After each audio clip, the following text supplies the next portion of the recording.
I'm now joined by Nkanyezi Tabete, who's the convener of the Congress of South African Students in Gauteng. A very good afternoon to you, Nkanyezi. Thanks very much for your time. We believe Cosas members descended on Matsediso Primary School today to do what? Thank you very much for this opportunity. As you have said, I'm the provincial convener of Cosas in Gauteng. And today we went to Matsediso Primary School following the viral video of Mboro going with machetes and rifle guns to the school. So as the primary objective of Cosas, we went there to go and make sure that the case of Pastor Mboro is speeded up and is treated in the urgent manner that it needs to. What would you like to see happening, one, to him, Pastor Mboro? We want him to be prosecuted for what he did, because his acts have put our immediate constituency in a lot of trauma, and he has violated quite a number of democratic rules of allowing for a free and equal and fair environment for education to take place. No, I mean, I'm sure a lot of people will agree with you. There has to be something wrong with a parent or grandparent, whoever or whatever their social or religious standing. I mean, storming their grandchildren's school, carrying pangas that are almost as big as the man himself. But do you not think that perhaps the community as well, together with the police, maybe I should add, should take part of the blame, certainly in the way that this case has been treated up until now? Before members of Cosas, we are members of the community. And that is why you would find us in the epicenter of what has transpired today. We are very disappointed in the police because it took them 12 hours to open the case of trespassing and kidnapping.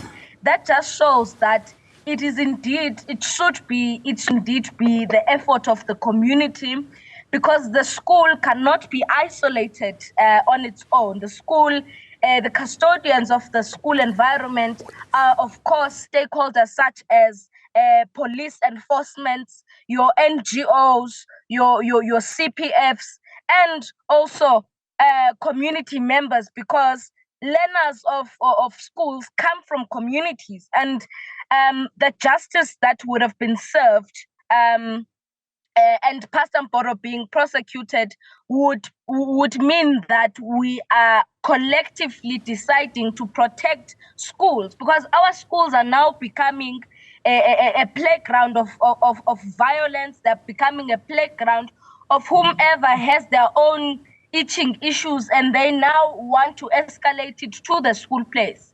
As the Congress of South African Students, we are saying we are ready to make sure that such incidents no longer happen under our watch. The school place is a place of teaching and learning, so as to ensure that South Africa takes its rightful place in the family of nations as a sovereign country. Well, I was at a loss for words when I saw the visuals of Pastor Mboro at the police station now, after they had left, the school. It did seem like, he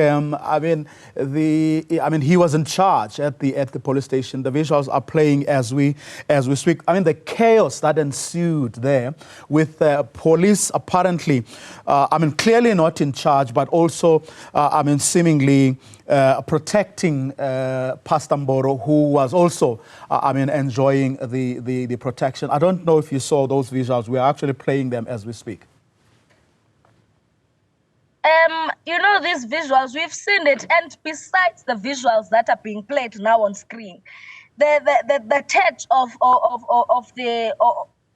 the guilty, Pastor Mboro, is next door to Katlehong North Police Station, and you would know that his cult church is just next to the police station, and that just says to me there are a lot of misunderstandings, and there are a lot of injustices that are being done to the community, because we also went today. We had a an engagement, an unsuccessful engagement, because of police officials that did not seem to have the will to make sure that this matter is taken into the proper consideration that it should. And as Cosas, we are saying that we don't care if they are friends with Mboro, we don't care if they drink together, but what we are going to do is that we are going to make sure that every South African learner is safe inside the schools. Well, yes. Speaking about the safety of learners, well, up until yesterday, he may not have wielded 2 pangas and going with someone carrying a big rifle inside the premises of a school. So maybe up until yesterday, the police didn't really have a reason to not be kind to him, and especially if, that church was set there, built there with all the necessary permissions that are needed for someone who puts a structure like that in such a public space. But from what he did yesterday, is it not, or shouldn't you, among, of course, together with the rest of the community, including parents and teachers, really be fighting hard from now on to ensure that no one ever gets to do such a thing? And I am not as yet, not even talking about the impact yesterday's sins may have on his own grandchildren, but walking into a school carrying such weapons on its own is something that should never be allowed to happen ever again, in my view.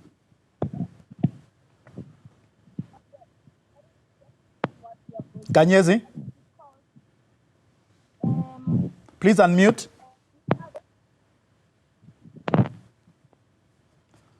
Can you hear me now? Yes, we can hear you now.